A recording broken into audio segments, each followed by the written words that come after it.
You guys see it? Yep, perfect. Now it's in the presentation mode. Thank you. All right, welcome back, everyone. Hello. We are beginning our presentation, and this meeting will be recorded.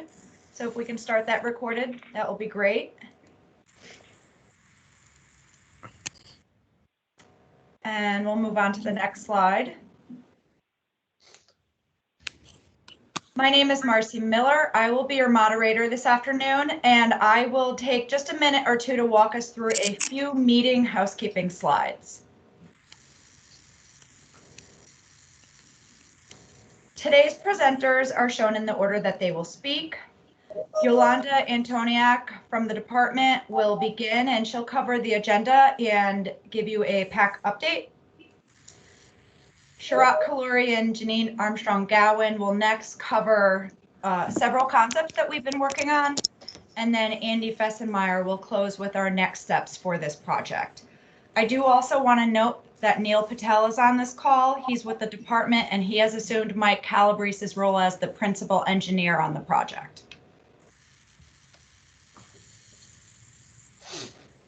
All right, so as I mentioned, this meeting is live and we're being recorded. Once we are done, we will post the recording to the website. Right now, the presentation is up on the website, and it was also emailed out to a lot of you. So I noticed that we have one call in. So actually, I think we now have two. And they can access the presentation online or via the email if it's appropriate. This you can get in via video, which most of you did, or the phone. We're asking you to mute yourselves when you're not speaking. We'll go, if I'm hearing background noise, I'll try to figure out who it is and mute you. But for the most part, we're pretty casual, and we're hoping that you will mute and unmute yourself as you see fit. And there are going to be select times when we do break for a Q&A, and I will read questions that you type into the chat, or if you raise your hand, I will call on you and you can ask your questions to our technical staff. And as I mentioned, we're recording. All right, so I know we're all very familiar with Teams and Zoom and all the other virtual meeting tools, but I will tell you how we're going to participate today. And all of our computers are a little different. You may be on an iPad, so I'll just go over where your main buttons are that you want to be using. Next slide. As I mentioned, we would like all mics off unless you're speaking, and you can choose whether or not you want your video on. I've asked our speakers today to keep their videos on when they're speaking. A lot of them will probably also keep it on throughout the meeting, just for a more personal experience. The participant list, which is that button with the two little people on it, that's how you turn that on, and that's how you can see who is here today. Next slide. And that's what it looks like when you click on that button. You'll see who is here. Next slide. The chat pane is where you can go if you want to type in questions or see what kinds of questions or comments other people have. Next slide. And this is on the lower right-hand side. This is how you can participate via the chat pane. You type in your question, and then you hit that little arrow button to submit it, and it will go up for everyone to see. If you want to raise your hand to speak, you can do that by clicking on the little hand button, and then in the participant pane, which I will be monitoring, I'll see that you have your hand raised, and when we come to a regular break in the conversation, I will call on you. And that's what it looks like for me and for everyone else, so we'll know. And then there is a little ellipsis button there, and that's other functions, and that's how you can adjust your presentation size, your background effects, things like that. So if you don't love the way it looks, you can play around with the little functions in that button. And that's what that looks like.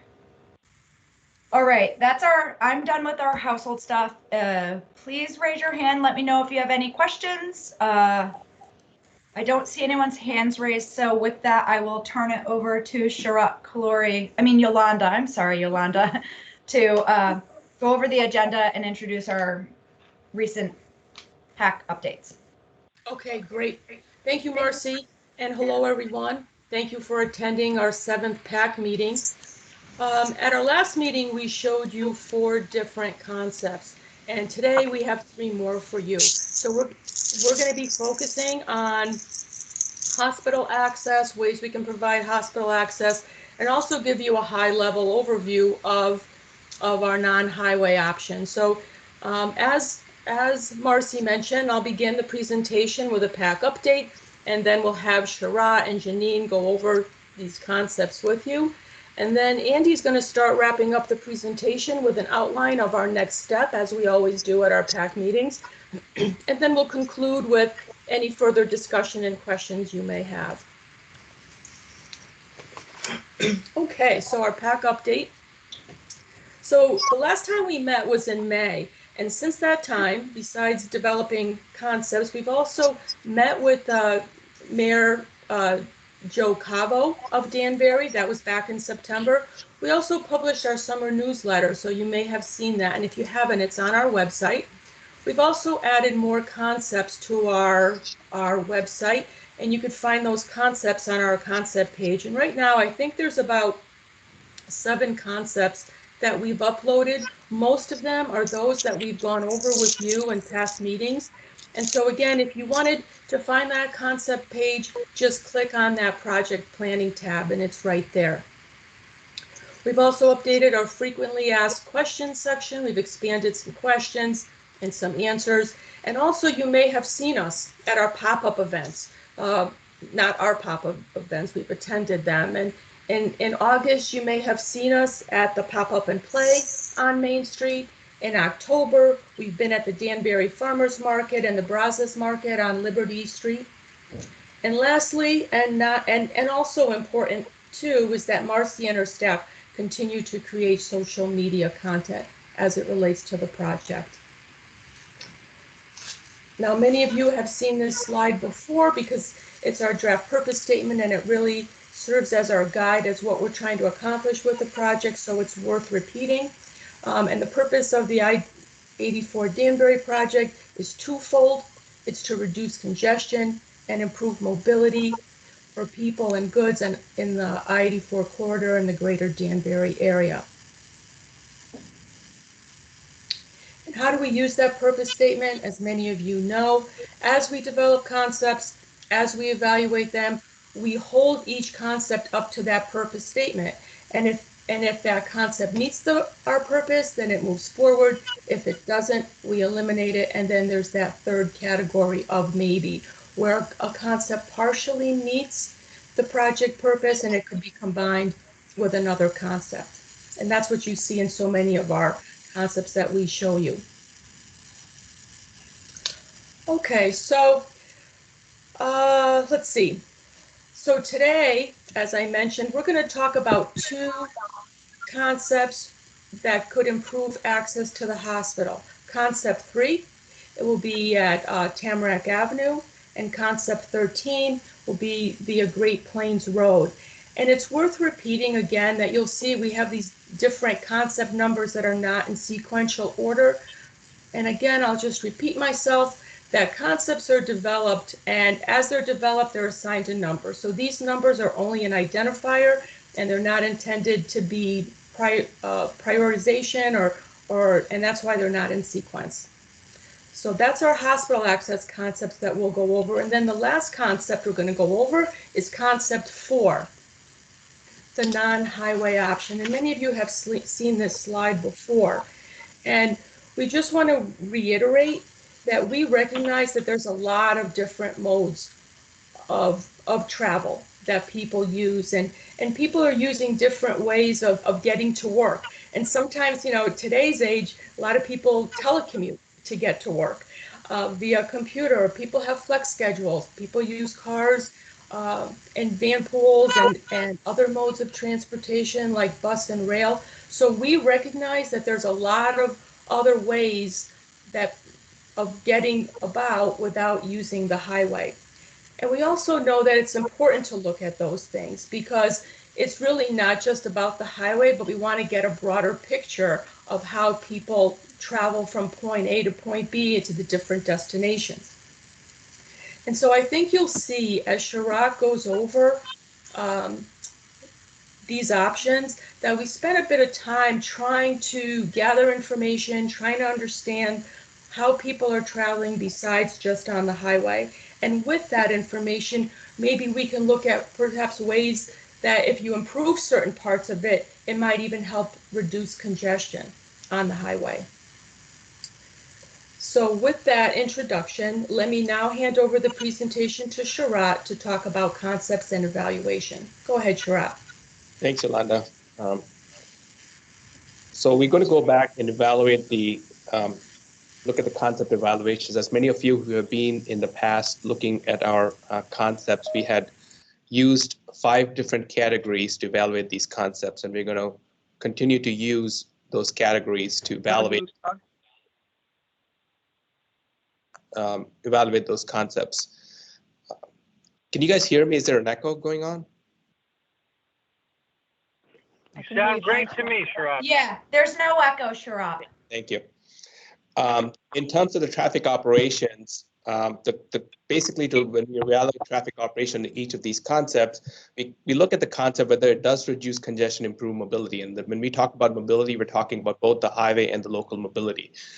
What does it do to I-84? Does it meet design standards? Does I-84 now be designed to meet those standards? What are the constructability elements associated with it? Can this concept be constructed with ease? There's no real construction challenges. And the next one is is there an environmental resource that this concept impacts that we have to be concerned about? And lastly is the cost. What is the construction cost of this concept? So as we looked at prior concepts and as we look at concepts moving forward, these are the 5 different aspects of each of these concepts we look at closely. So now I'm going to focus on concepts 3 and 13, and these are what we call them as the hospital access concepts, and these are pertaining to really going into understanding why is it so important to provide Danbury access to the Danbury Hospital. So we met with the Danbury Hospital. I know Matt and Rick Raquel are in today on the call. When we met with them, this hospital does serve as region's only trauma center. So what basically means that it's not only the state of in Connecticut, people from New York and other places do travel along 84 to get to the hospital. This hospital also provides emergency medical services to points north, New Milford and other towns. Today, there's no direct access from 84. The access to and from the west is from Main Street, and the access to and from the east is from North Street. If you remember in the second PAC meeting, we had this little cartoon that showed how today, if you're coming from the west, from points on New York side, how long it takes to get to the hospital. You come off of Down Street, go down Main Street, and turn left on Osborne Street, and then there's a bunch of traffic signals. And it kind of takes about 9 minutes to get from Down Street over to the hospital, coming from the west. And going back to the west, it takes about 8 minutes. So it's a pretty good distance once you get off the highway and you're trying to get back on the highway to get to and from the hospital. So these concepts we looked at, concepts 3 and 13, are trying to look at ways of improving a better access or a better connection to the hospital. And concept 3, which is called the Tamarack Avenue concept, and it is looking at providing access off of Tamarack Avenue, and concept 13 is using Great Plains and Germantown Road. So I'm going to just use my laser pointer to kind of point out the regional perspective of this. So this is I-84. North is to the top. This is interchange 5. This is Down Street interchange. This is North Street. This is the Tamarack and the Great Plains Road interchanges. I'm not seeing your pointer. I don't know if others are. Oh.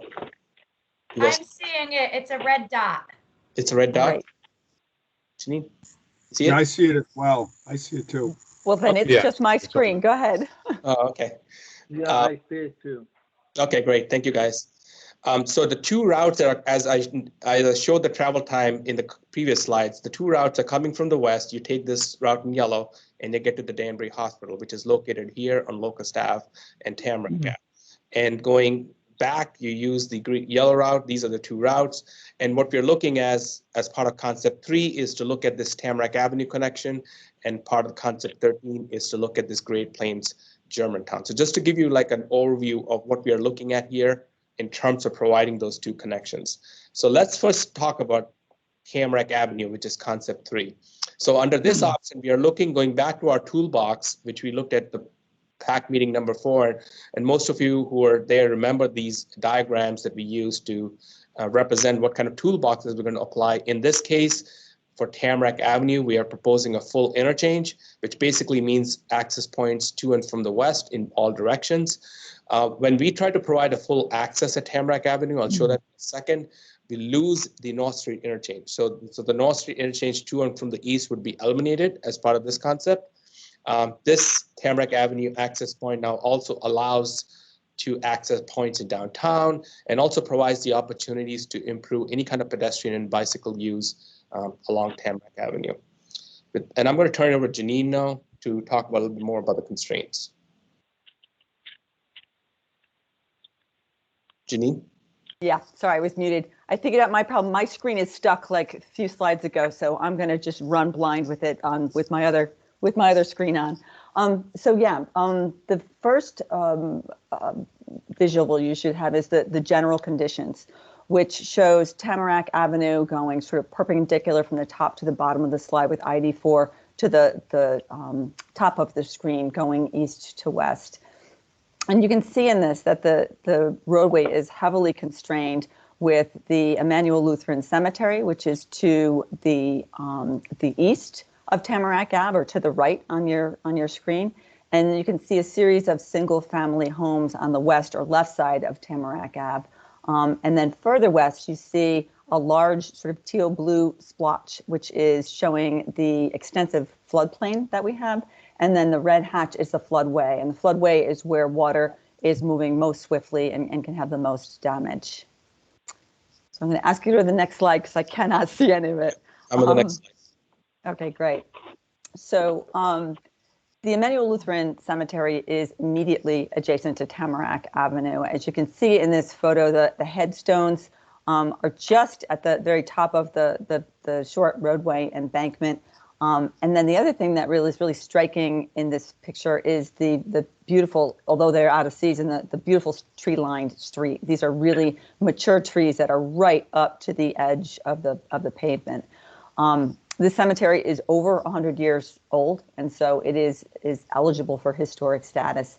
And it is also active, so there are burial sites, both old and new here. Okay, go to the next slide.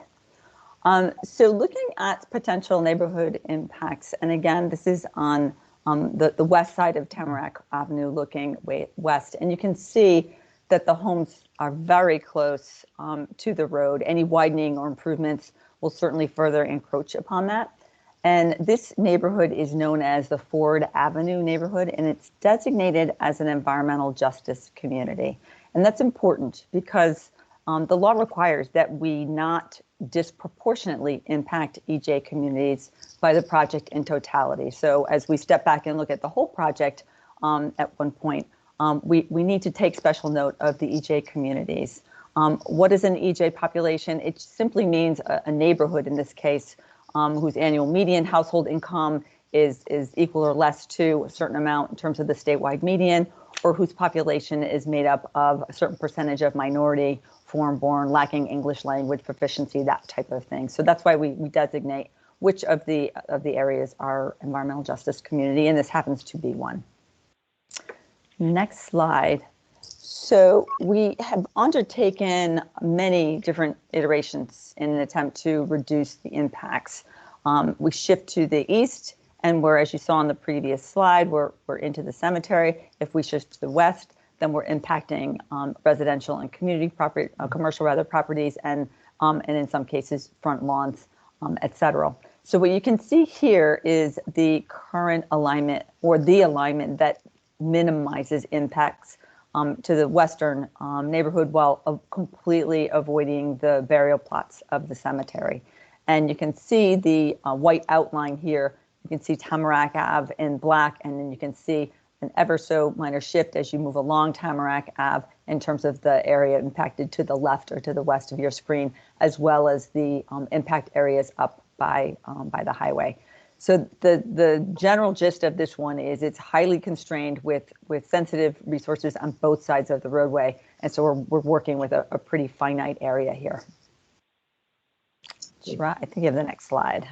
Thanks, Janine. So based on what Janine was describing and trying to get the best alignment on Tamarack Avenue to kind of account for the constraints that we are on the west side of Tamarack with the Ford Avenue neighborhood and the east side with the Emmanuel Lutheran Church, which we are completely avoiding.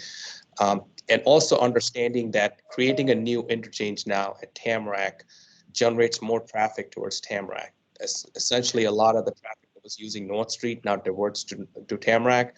And some of the traffic that was going to Main Street to get to some of the neighborhoods here now uses Tamarack. So there's a lot more traffic coming into this interchange, and that's the reason why we see so many number of lanes on the interchange. So we have essentially a full access interchange to and from the east. So if you're traveling 84 westbound, you would get off here, get to Tamarack, and then you get to the hospital. If you're coming from the west, you would get off here, turn right, and you get to the hospital. So it's more direct access to the hospital, but does generate a lot more traffic into this interchange, and that's why you see a lot more lanes on the highway, and that's what we accommodated to account for all that volume.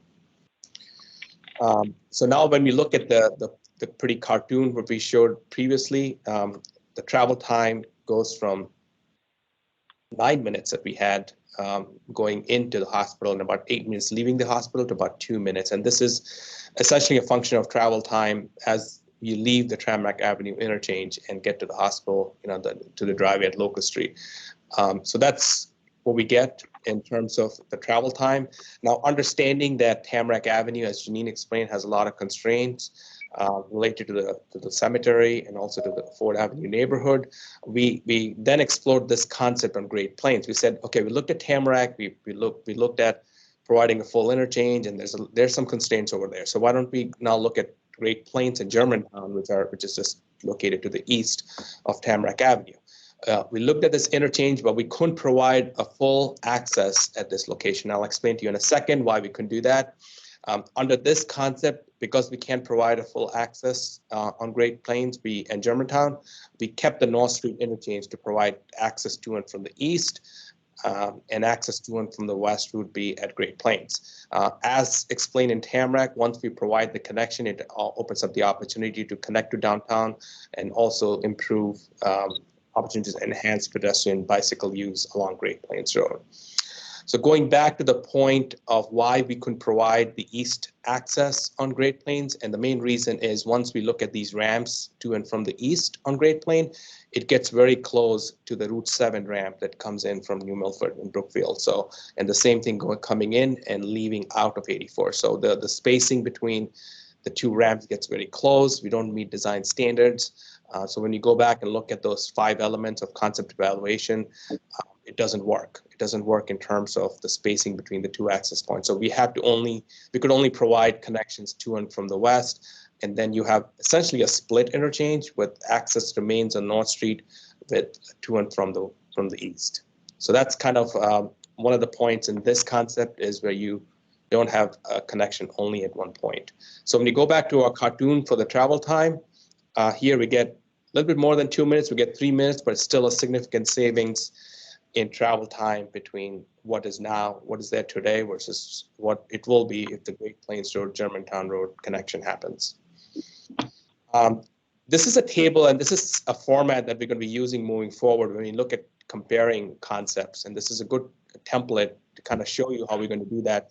And here we're not trying to compare 3 and 13, but we're just trying to show some of the positives and the negatives. So as you see some of these points here, both connections improve hospital and downtown. So there's a green there to show that it's a positive thing. They're both connected to the hospital.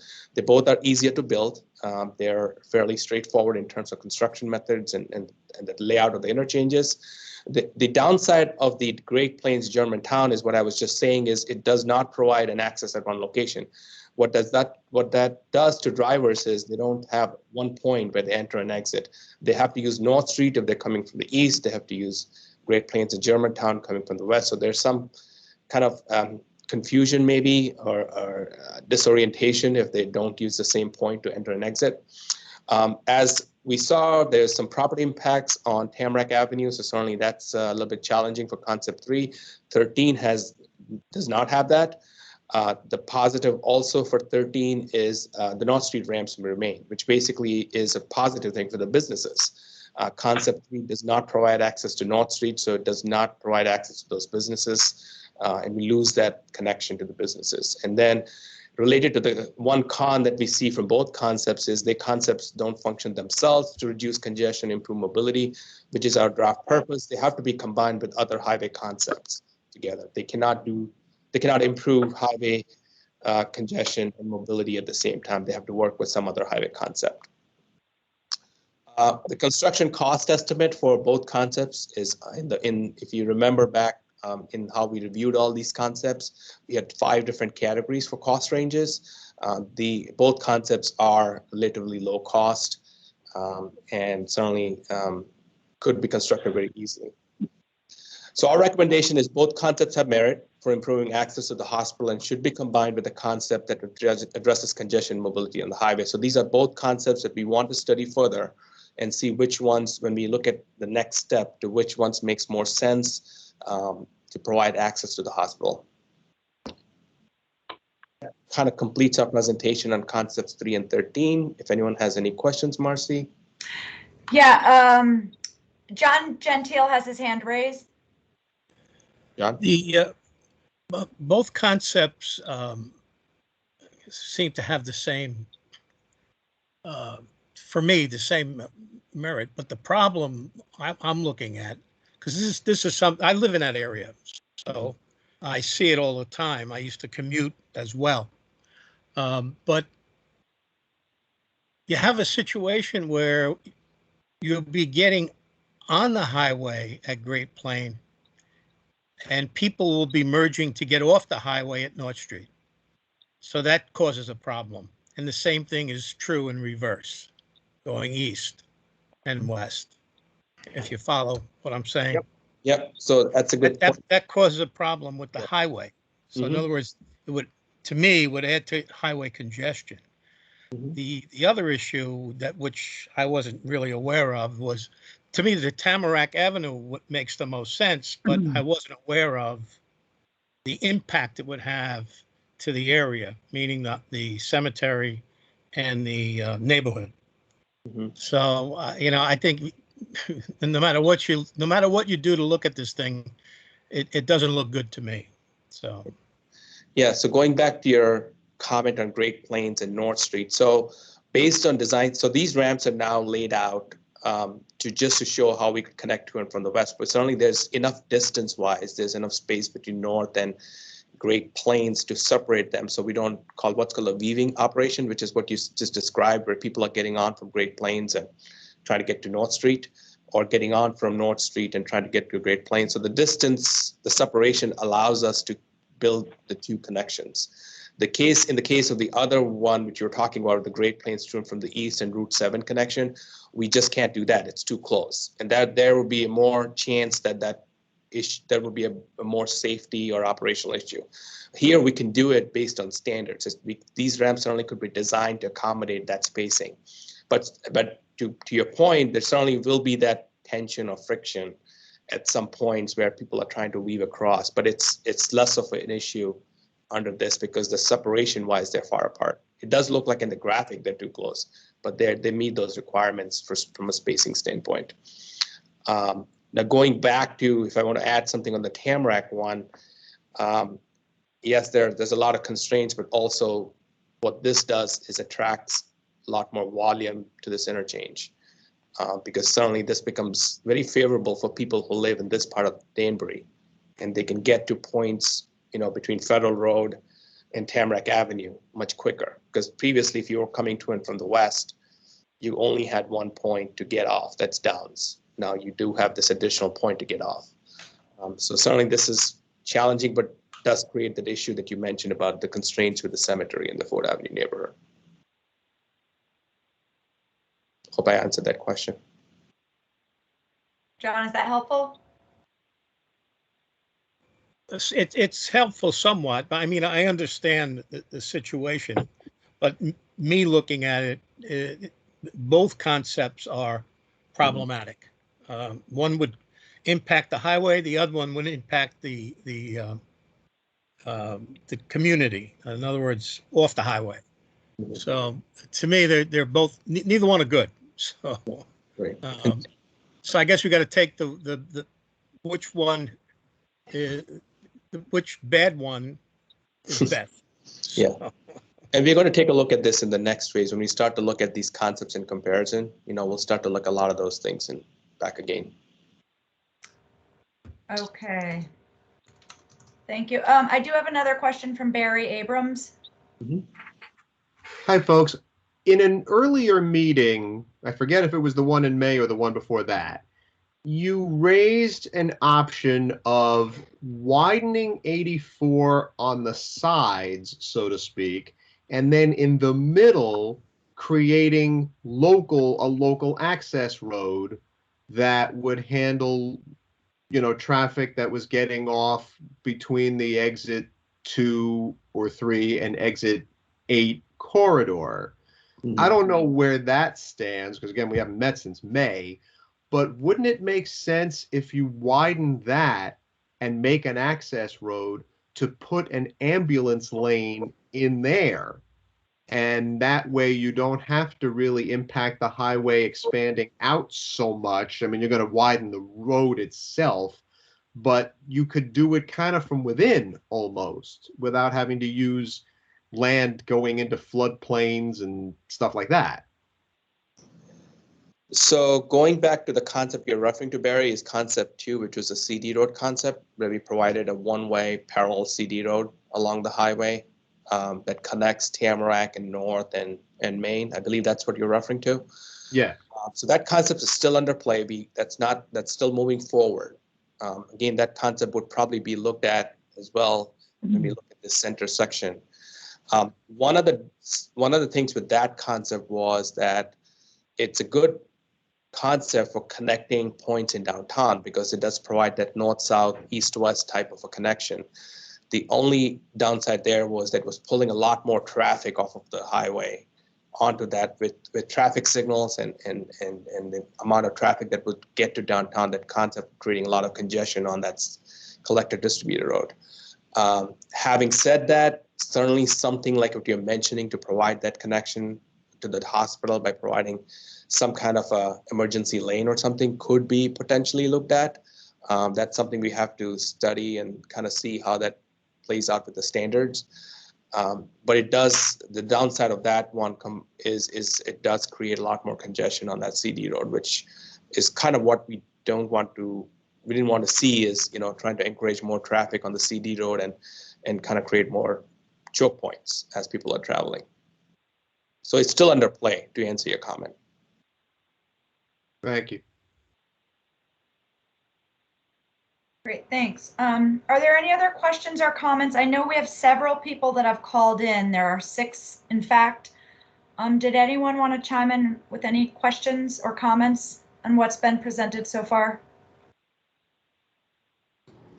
I have a comment. This is Matt Kazavecchia from the hospital and emergency medical services. Based on what I've seen in just the pros versus the cons, it seems like 13 is the way to go with this. I cannot see concept 3 with the North Street ramps being eliminated. I see complete congestion. As if I'm reading this correctly, I just don't see how that could work. I see 13 as being the better of the two, and by virtue of this graph that you've put up here, it does seem like that there are more pros than cons to go with concept 13. Mm-hmm. Matt, if you don't mind, I ask you a question yourself, just to kind of pique your interest. In terms of ambulance services on Tamarack versus Great Plains, do you find Great Plains is much easier road to commute to the hospital versus Tamarack? I would think that, again, I don't live in this neighborhood, so there, some individuals may be, have very specific concerns to this, but I think it'd be more deliberate. Traffic going on concept 13 would be more deliberate to go to the hospital than using the concept 3. So I would say for ambulance traffic, it'd be much more better enhanced by 13 versus using Tamarack Avenue, which Tamarack Avenue on a good day is congested. And not to mention there is that hill there as well, Right.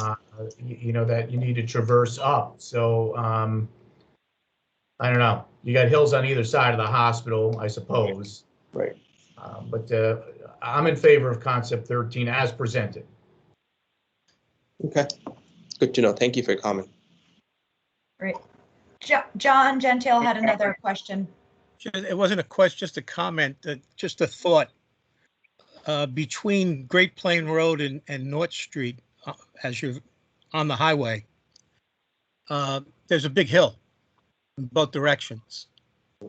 So just wondering if, you know, that is part of the thought process going into addressing the issue. Meaning, you know, the whole concept is, I understand easy access to the hospital, much easier access to the hospital, but I thought the overall thing here was to alleviate congestion on the highway.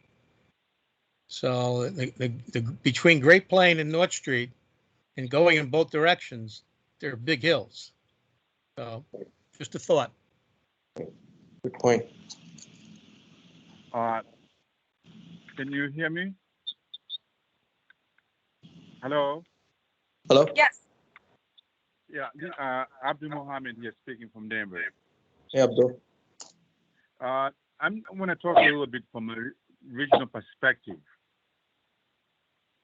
Knowing that we have other towns further north, like the town of New Fairfield and New Sherman up north, they tend to use much more 84 coming, use North Street 37 coming to pick up to go east or west. As we go farther out away, option number 13, it will be very, very difficult for them to be able to access the highway. So from the regional perspective, I just want you to kind of be aware that the Tamarack Avenue has more significance for the region. The other one probably cuts to one side, and especially if you take the North Street, Right. it makes very, very difficult to come from New Fairfield, which is far, is growing a little faster, and they will be cut off. I just wanted to put that point so you can be aware of it. Right. A good point, Abdul. And that's kind of going back to the whole con of the concept 13. We have a split interchange type of arrangement that does not work well on that one. So Just a point, just some clarity there. I didn't understand. Is it being suggested that New Fairfield uses I-84 to, because that's not correct? They use coming southbound, coming from New Fairfield, coming to pick up 84, either going Hartford or going New York. Especially going New York is very difficult because it's a westbound. They have to go through Golden Hill Road. Going east, somewhat is easier from there. So if you take that ability for them to do that, they'll be going around. We have a heavy volume traffic on 37 doing that. And so the proximity of the interchange is very useful for them.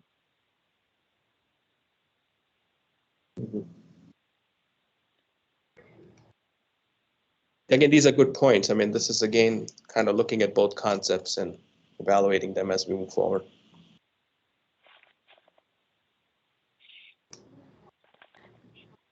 Any other questions?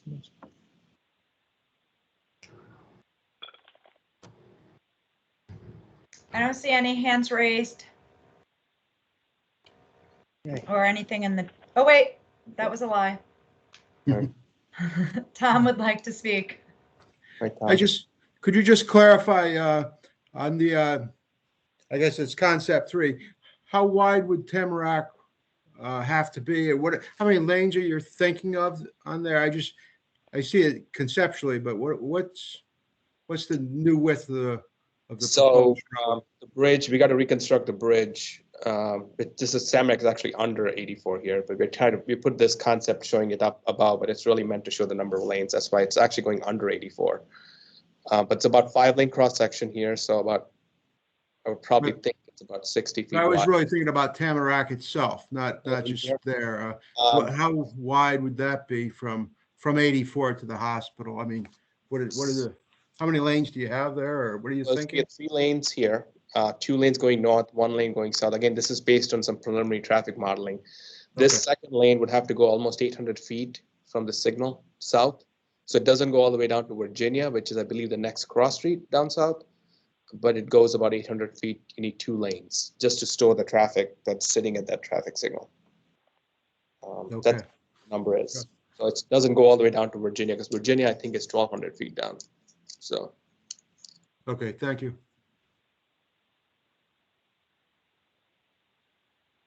All right, any other questions or comments? I do see that we have actually 12 people that have called in. So for those of you who want to chime in, just please identify yourself so we know who's asking the question or stating the comment moving forward. Thank you. Thanks, Marcy. So we'll move on to concept 4, which is looking at the non-highway options. So why we consider non-highway options? They basically are meant to reduce congestion on highway and local roads, improve mobility along the corridor in the region. And as you'll see from the presentation forward, they have opportunities to provide access to work for transit-dependent communities.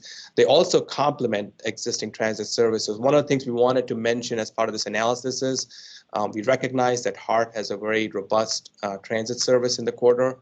This high-level analysis was not meant to completely do a new transit service. This was just looking at complementing what's out there and seeing how we can improve and make it better. Once better transit is provided, there's opportunities for economic and transit-oriented development growth. As part of this high-level transit analysis, what we did is we looked at where the demand is. We looked at a lot of data sources, which I'll get to you in a second, and we identified where potential improvements can be made, looking at how people are traveling in the corridor. Some of the modes we considered, as you can see on the right, are the express bus service, a shuttle service potentially, a local, like a circulator route maybe, and also looked at a very high level, the rail service, not only the existing rail, but the proposed Maybrook line that's being studied by the city of Danbury and New York State. As part of this analysis, our understanding was to see where the ridership levels could be improved. Maybe there's some opportunities to improve bus and rail transit, and that'll have an effect on traffic. And also to understand what kind of benefit and cost we'll get from the analysis.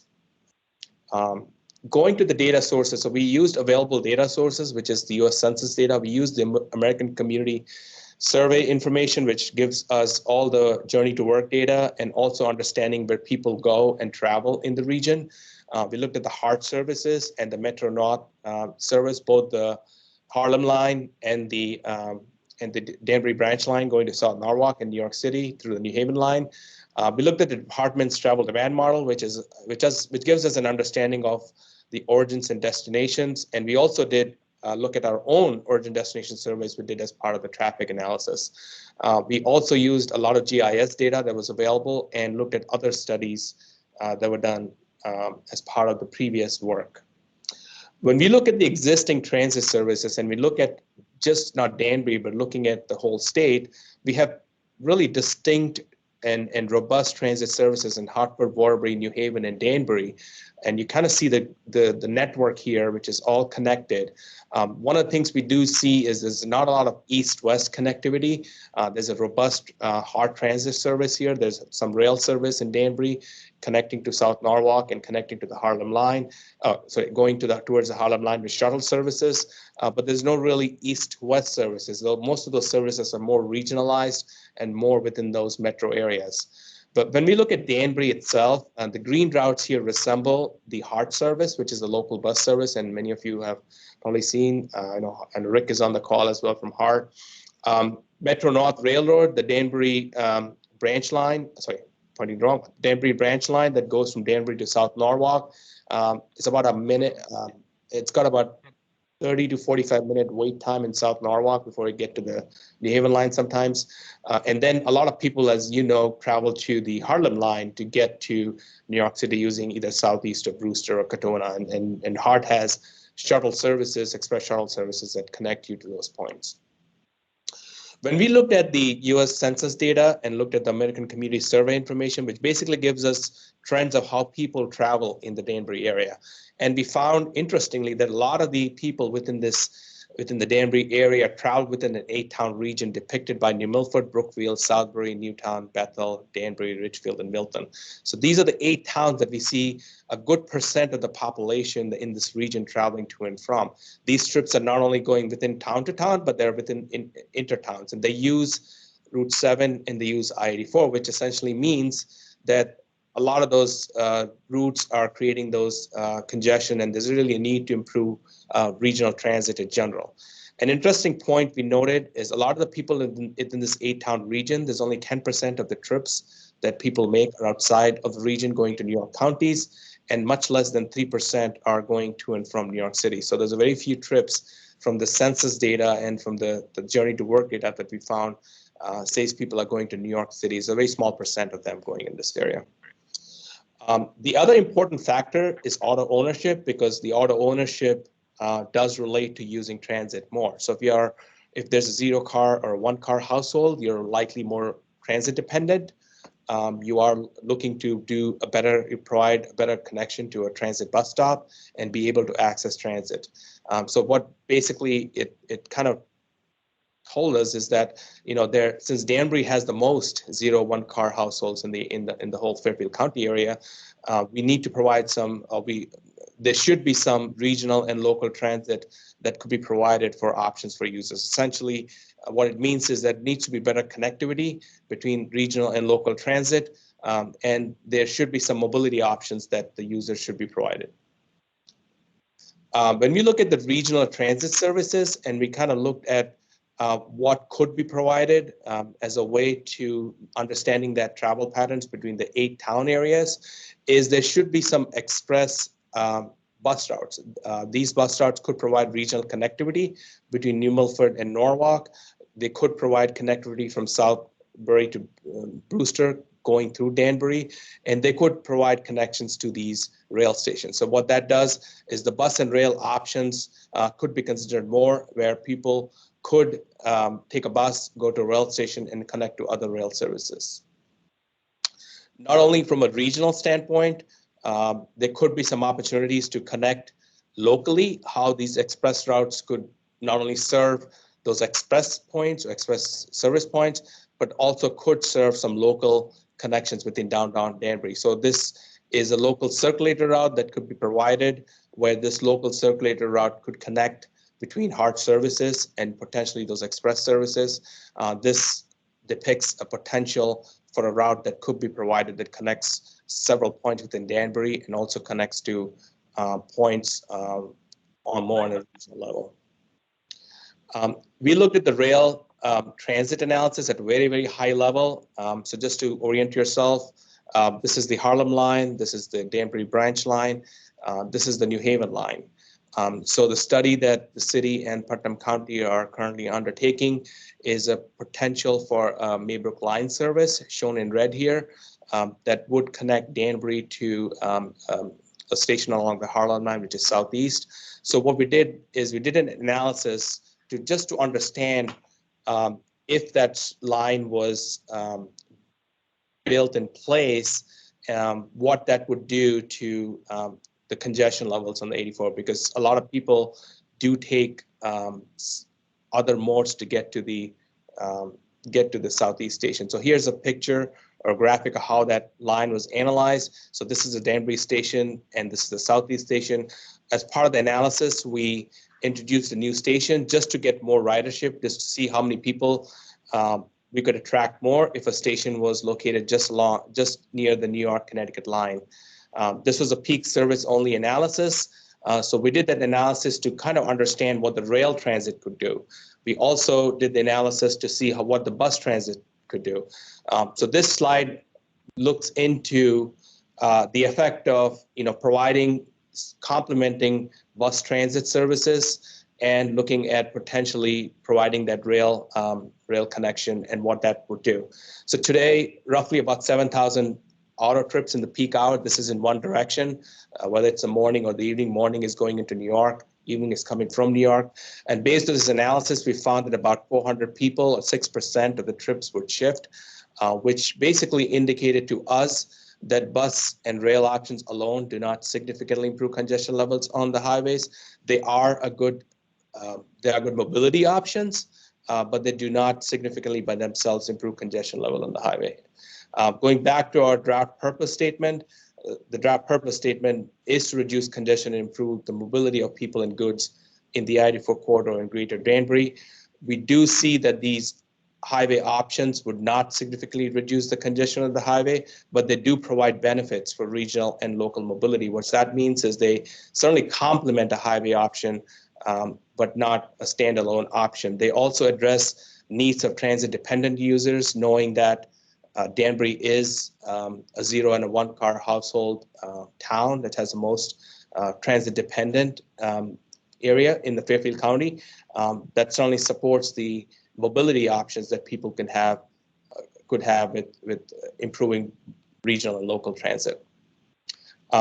This is an example of how the express or the local routes could work with the highway concept. If there's some park and rides and some express bus stops, but by doing, in this case, this is the first concept we presented to you, which is a lane add mainline, how we could connect to these points from the highway, allows buses to get on and off. These are express buses to a bus stop, also allows us to connect to a park and ride, and then allows those local routes to circulate within downtown and connect back into an express route. So in general, the analysis that we did at this very high level did not give us any indication of reducing congestion, but does provide all those mobility benefits for users. Any questions, comments at this point?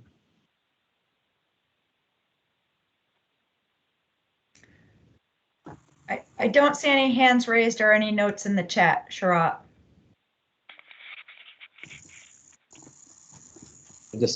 I think people are digesting all the information, so I'll just give a minute or two. Mm-hmm. There's a lot to digest. Apologize for all the information, so all at once. Sharat, there is a question from James Root. Okay. Hi, James. Hey, Sharat. I just want to ask about the figure for the 410 figure with the rush hour transit. I mean, what is that from exactly? What's that based on? So that's doing this high level analysis. We looked at if we did the express, if the express bus, the analysis, when we put the express bus service in our analysis and we added the rail connection to the Maybrook line as part of the rail analysis, in totality, we got 410 roughly. This is again a high level analysis. This is not a lot of modeling we did. This is a very high level analysis of what it relates to the auto trips on the highway, how much that would take away. All right, so that's so thanks.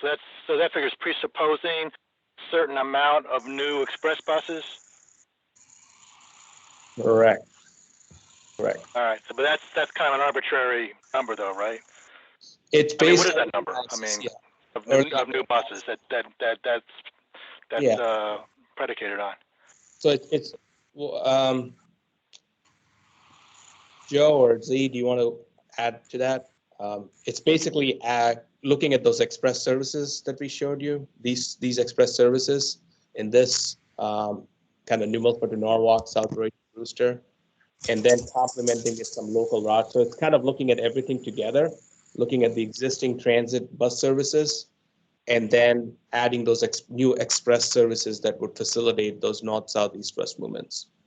Yeah, no, I don't come off as being skeptical about this. I think it's great. I just wondering maybe if those figures, I know it wouldn't be easy if those figures could somehow be made larger by running more buses.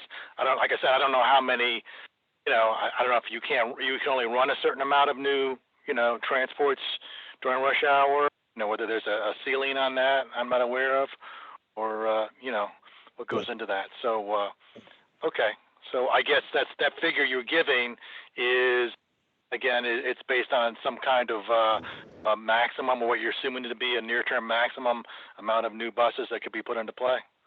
Yeah, a certain number of buses, again, looking at a very high level, as we said, and looking at these numbers are coming from a ridership model that are, again, very high level at this point, to get an estimate of what that would do based on those new services. So certainly there's, there could be some other combinations of things that could be studied, but this is kind of what we came up with. And to us, the 6% is not showing any significant shift from the highway to transit. No, yeah, I'm not arguing that. That's why I was wondering whether it could be somehow made larger. Okay, thank you. All right, next we have Barry Abrams.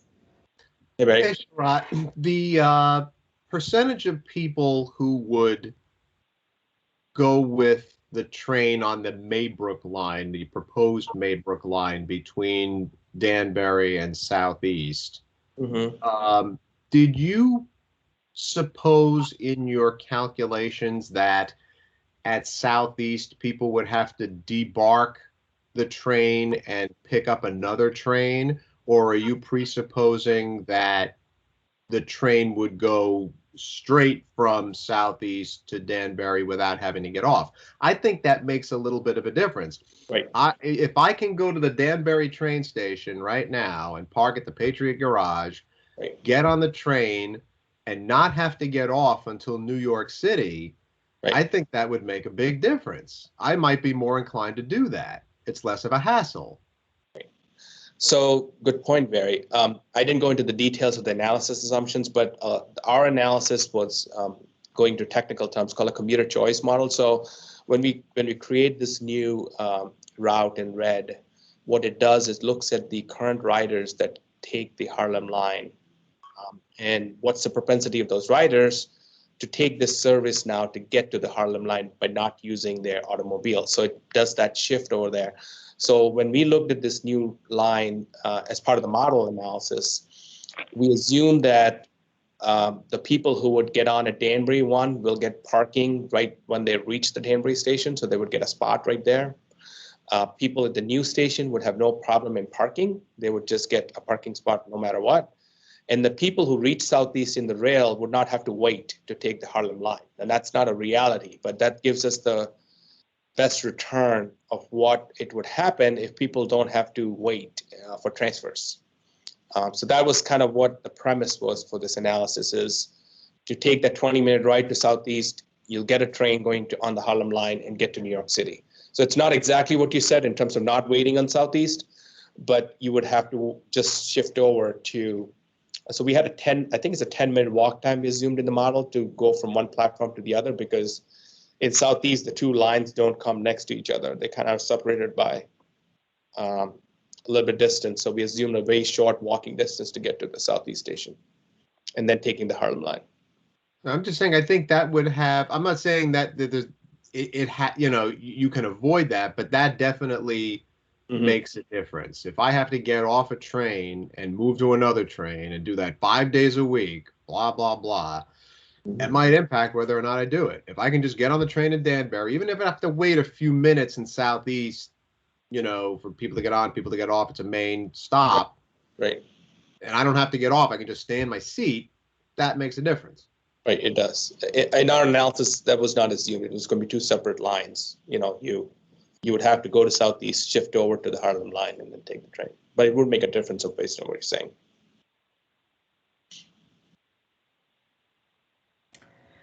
Great. Sharat, we do have one question that came in on the chat from Greg Dembowski. He asked if you can give an update on the low-hanging fruit.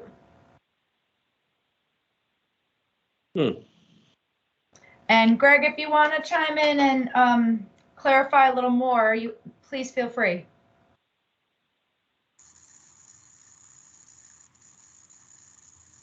Hi, can you hear me? Yes. In one of our previous meetings, we talked about low-hanging fruits or projects that could be done sooner than later without a tremendous amount of cost. I think one of them was it actually exit 3 or 4. I remember talking about low-hanging fruits, some shorter-term projects or quick fixes. Andy, I don't know if you want to answer that one.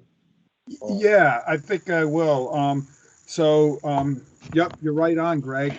We had talked about that, and at our next PAC meeting, we are going to be talking about, and I'm going to give you a little teaser about it. One thing that we see as possibly being an early action project, and I think what we'll do is we'll make sure we'll follow up on 3 and 4 as well, because we had mentioned that that's possible, and we can do that at the next PAC meeting.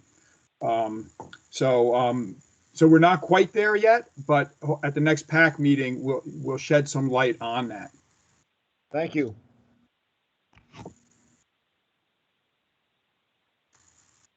Are there any other questions or comments?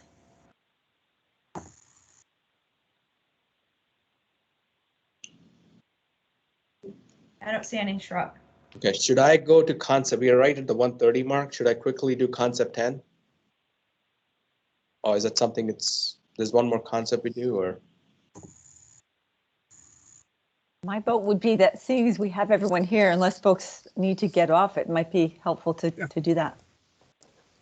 Okay. So I'm just going to jump through Andy's presentation. It's going to come back to that. So we also looked at one of the concepts now looking on the east side, which is looking at interchange 7. And this is, Greg, to your point about a low-hanging fruit, which is looking at the Route 7 merge at 84 going westbound. This is a problem in the morning nowadays.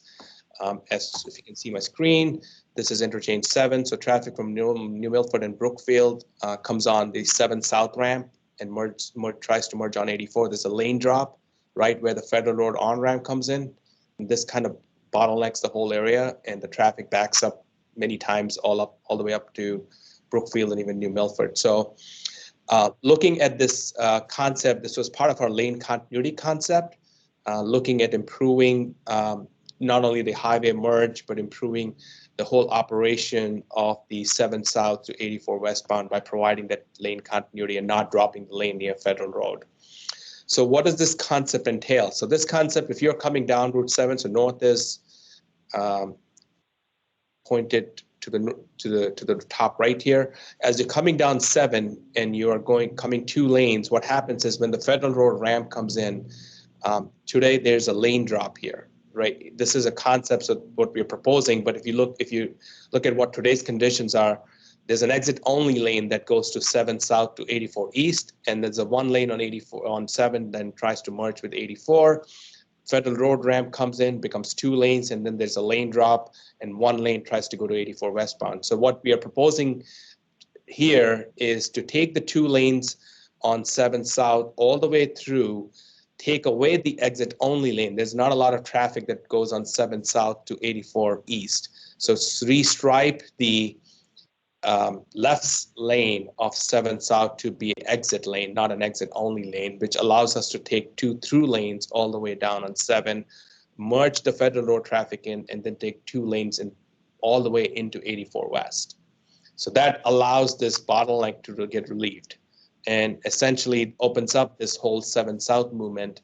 The 7 South to 84 East is not a big volume concern. So it does operate well. The only downside of this concept is once we open up this traffic over here, it starts to back up on 84 West as you're going towards North Street and Main Street and other kinds of areas. So there's more congestion now certainly on 84 because all that traffic was sitting on 7 that never was able to make it. So that's one of the concerns is the pro is it does improve congestion within the exit 7 area, but as you go past that area, traffic still builds up going towards interchange 6 and 5. This concept does eliminate the queuing on 7 South. It's all the improvement, which is essentially a sliver widening that needs to be done right around the area where the exit only lane today is on 7, is within DOT's right of way, and it's a very easy concept to build and has very minimal environmental impacts. Construction cost is fairly minimal. It's in the first category. So certainly this is a concept we are looking at. has to be combined with some other highway concept, because we certainly don't want to create a situation where we open up this area and the traffic starts to move, and then downstream or past that point, we start to see congestion resulting from all the 7 traffic that was never able to make it. So certainly this is one of the concepts that is going to be studied in the next phase. Any questions on this concept by anyone?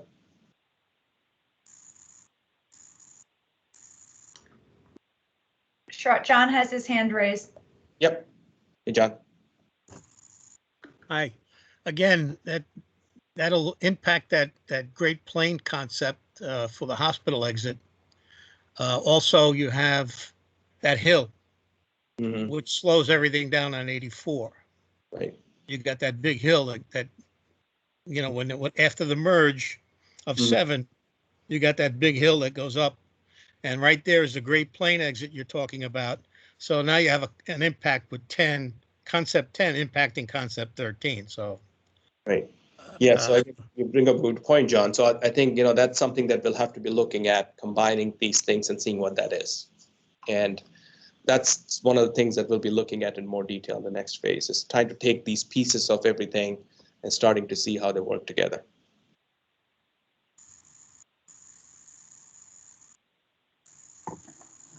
Other questions or comments?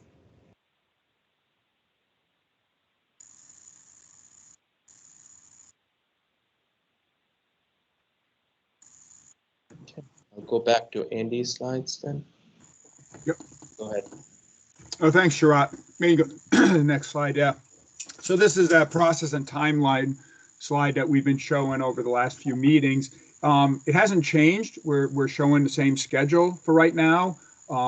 We're going to be wrapping up this concept development here that we've been doing for a while, and we're going to get our range of alternatives then, and the whole concept study, that orange box, we're still on track to complete that box by the end of 2022. And then from that is when we're going to be ready to initiate some projects out of it, whether they're the more complex and the more detailed environmental study, or some of, like Greg mentioned, the low-hanging fruit, which would hopefully be an abbreviated environmental study phase that we could, you know, implement quicker. So overall schedule, we've been holding that. We're still holding that. So that, I think that's good news. Then you go to the next slide, Sharad. And so the next steps, and I want to start by saying, you know, we will have looked by the end of this year at about 23 concepts, and they all will be on the website. But if anybody wants us to go over any at the next PAC meeting or a subsequent one after that, you know, please let us know. You can email me or Yolanda or the project team, however you get a hold of us, and let us know that you might be interested in going over one that you see on the website that we didn't cover at a meeting. So, you know, we're happy to do that at any time, because there are a lot of them. One of the big next steps, like Sharat said, is to start combining the concepts. We've shown a lot of these, what we call partial concepts, and we need to combine them into a complete alternative, we'll call it. So, for example, we might take that first one we showed you, that mainline concept, C1, and we're going to take something that performs well out of the center section, say one of the hospital access options.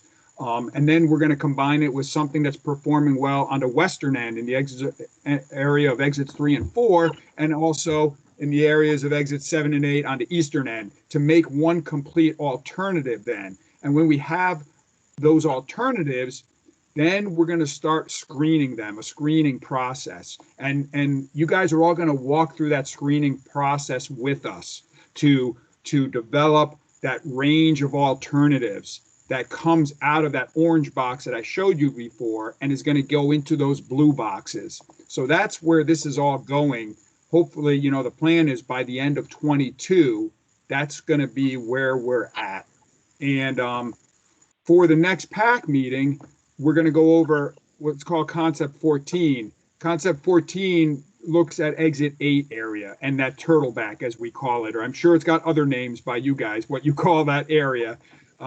We'll be showing you something about C14, and we're also going to be looking at this transportation system management and operations. We call it TISMO, and One of the options we're going to show you, and this is again going back to Greg's point here, that something that could happen earlier rather than later is a potential reversible lane in the median of 84. That could be could be westbound in the morning to go into New York City, that direction, and it could be used for eastbound in the evening rush coming out of New York. And it would be done by using movable barrier, like some of you may have seen on the old Tappan Zee Bridge. And so that would be kind of an early project to start helping reducing congestion as the permanent fix project gets, developed in the larger program down the road. And so that's something we're going to talk about next week. The PAC meeting, probably in the winter, not next week, sorry.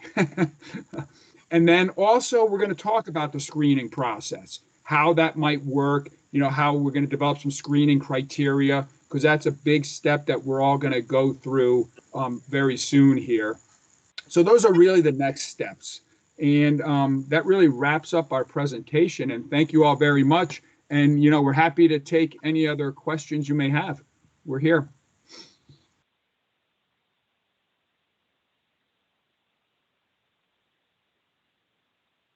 Can you please tell me that you've eliminated the idea of the access road coming from Madison Avenue? That was an absolute non-starter to me last time, but I never heard whether that concept has been modified to eliminate that. So Barry, we haven't gone back, and that concept too we're talking about, we will definitely consider that. I mean, it's probably not, again, we're going to be looking at concept 2 and 3 and 13 and others combining in the next phase. So certainly that Madison one, we recognize your comment and appreciate your comment, and certainly that would be something that we would look at more closely and not have that. And we will come back to you guys after we start to combine these concepts and show you these concepts. So you'll probably have another opportunity to look at these.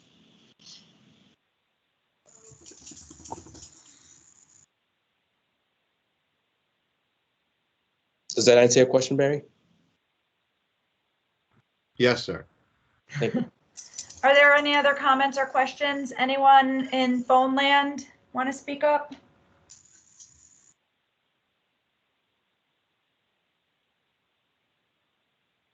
All right, well, I will let everyone know that we have recorded the meeting, and the meeting recording will go up online, and we'll let you know when that happens. In addition, we'll write up a summary of our conversation today and also let you know when that is online. And we thank you. We had a great turnout today, and we really appreciate you staying with us. Thank you. Thank you all very much. We appreciate it. Thanks so much. Indeed. Thank you. Have a good day, everyone. Thank you. Thank you.